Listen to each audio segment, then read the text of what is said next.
He was one of the richest men in the city, but he built his wealth in silence. Houses, land, properties everywhere. Yet he told no one, not even his own family, until the day he was about to die, and said just 2 words: the red file. Chief Okonkwo was not a loud man. He did not speak to impress people. He did not show off his wealth. And he was not the kind of man whose presence filled a room with noise. Instead, his presence was quiet, controlled, and deeply respected. In the city, people knew him as a successful man, a man who had built businesses, acquired land, and secured a life that many could only dream of. But what people admired most was not just his wealth, it was his discipline. He lived simply. He spoke carefully, and he moved like a man who always knew more than he said. Even his own family believed they understood him. His wife, Ngozi, never questioned him. She trusted him completely. In her eyes, her husband had already done enough. Their children went to good schools. Their home was comfortable. Their lives were stable. There was no reason to look deeper, or so they thought. Because what no one knew was that Chief Okonkwo had been building something quietly for years. Not businesses this time, not what people could see, but properties. Land in places his family had never visited. Buildings in cities they had never discussed. Investments in names that did not belong to him directly. He bought them slowly, carefully, strategically. Different names, different documents, different arrangements, and he told no one, not even his wife. It wasn't because he didn't trust them. It was because he believed something deeply, that wealth is safer when it is protected, even from those you love. And so, year after year, he continued building in silence, until the day everything stopped. It happened suddenly.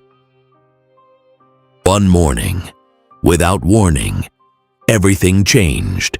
Chief Okonkwo was climbing the stairs to his room, a routine he had done countless times before. Nothing felt different.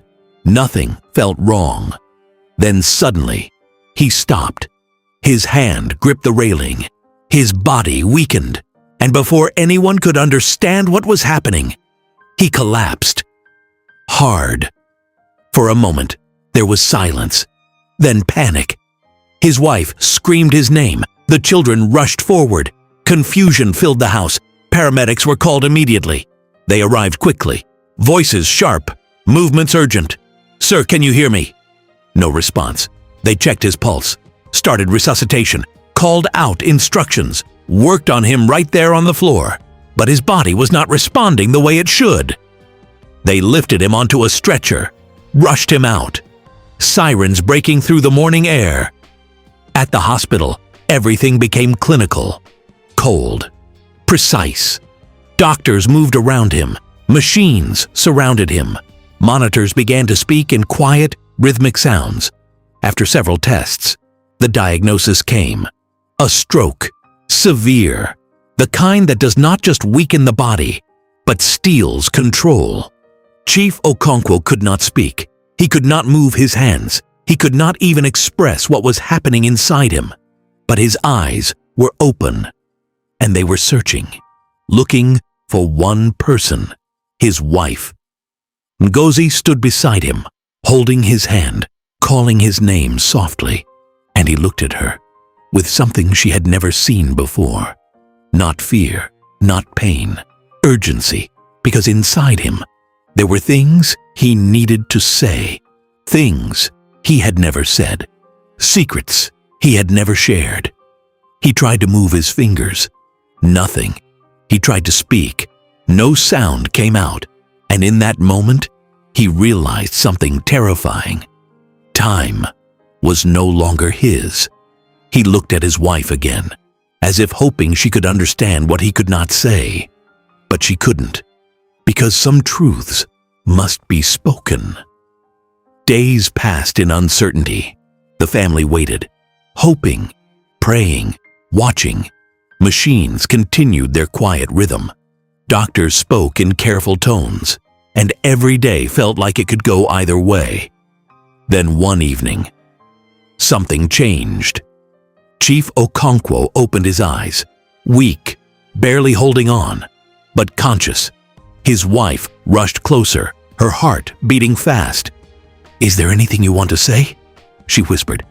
He looked at her, struggled, fought through the silence inside his body, and then, slowly, painfully, he spoke. "Check. The red file." His wife frowned, confused. "The red file?" she asked. But his strength was gone.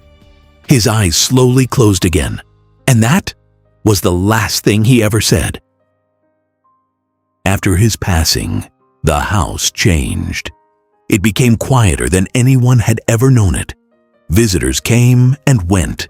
Condolences filled the rooms. Prayers were said. But behind the mourning, there was a question that refused to leave. What did he mean?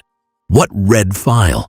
At first, they searched casually. His study, his drawers, his office, nothing. Then the search became serious. Every document, every cupboard, every hidden space, still nothing. Days passed, until one evening, his youngest son found a small locked box hidden in a corner of his father's private cabinet. Inside it was a red file. They called everyone, sat together, and opened it. What they saw changed everything. Inside were documents, not one, not two, dozens, properties, land, buildings, investments, spread across places they had never even heard of, cities they had never visited, locations that had never come up in conversation. The room fell silent, because the man they thought they knew was far greater than they imagined. But that wasn't what confused them the most. Attached to each document was a handwritten note, the same instruction, over and over again. "Do not sell." They looked at each other, trying to understand. Why would a man build so much wealth, only to restrict it? At the very end of the file, there was a letter. His wife opened it slowly, her hands trembling. "I did not build these properties for you to sell," it read. "I built them so you would never start from zero. I grew up with nothing. I lost everything once. And I promised myself, my family would never begin the way I did." Deep, heavy silence. Because for the first time, they understood him. But understanding him did not make things easier. In fact, that was when the real problems began. As they started tracing the properties, they discovered something unexpected. Not everything was complete. Some properties had unfinished payments. Some documents had not been finalized. Some agreements were still pending. Deals he had started, but never finished, because he never got the chance. And now, those unfinished pieces became complications. Strangers began to appear. Agents, lawyers, claimants, everyone with something to say, everyone with a different version of ownership. The wealth that looked secure became confusing. Then something even more surprising happened. People began to come, one by one, with envelopes in their hands. "Your husband helped me," one said quietly. "I came to return what I owe him." Another said, "He gave me money when nobody believed in me." They came willingly, returning what they had borrowed, honoring the man he was. And the family realized something they never knew. Chief Okonkwo had not just been building wealth, he had been helping people, quietly. But not everyone came. Many never showed up. Many stayed silent. Many kept what they owed, as if his death had erased their responsibility. And that silence hurt, because kindness had been repaid with absence. Just when they thought they had seen it all, another problem surfaced. One property stood out, the most valuable one, a prime location. But it was no longer in their control. Documents had been manipulated, ownership had been challenged, and the one man who could explain everything was gone. His wife had to fight, not with emotion, but with strength, with patience, with law. She stepped into courtrooms she had never imagined, faced people she had never met, carried a burden she never chose. Months passed, then years. At times, she felt like giving up, but she didn't, because now she understood something deeply. This was not just about property. This was about legacy. And if she let it go, everything her husband built could disappear. Finally, after a long and exhausting battle, she won, but not without scars, not without stress, not without understanding the full weight of what her husband had carried alone. And in the end, the family learned something they would never forget. Wealth is not just about what you build. It is about what you prepare others to understand. Because secrets can protect, but they can also create confusion. And when a man builds everything alone, his family may struggle to carry what he leaves behind. Because when wealth is hidden without guidance, it does not empower. It confuses. And sometimes, it becomes a burden instead of a blessing. Chief Okonkwo did not fail to provide. He did not fail to build.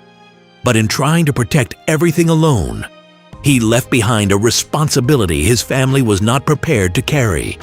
And that is the truth many people never talk about. A legacy is not just what you leave behind. It is what you prepare others to handle. This is where the story ends. But the lesson never ends. Because sometimes, what we hide to protect the future becomes the very thing that makes it harder to hold. If this story touched you, and you love cautionary tales that teach, warn, and inspire, subscribe for more stories from Jessidon. Because sometimes, a simple story can change the way we live.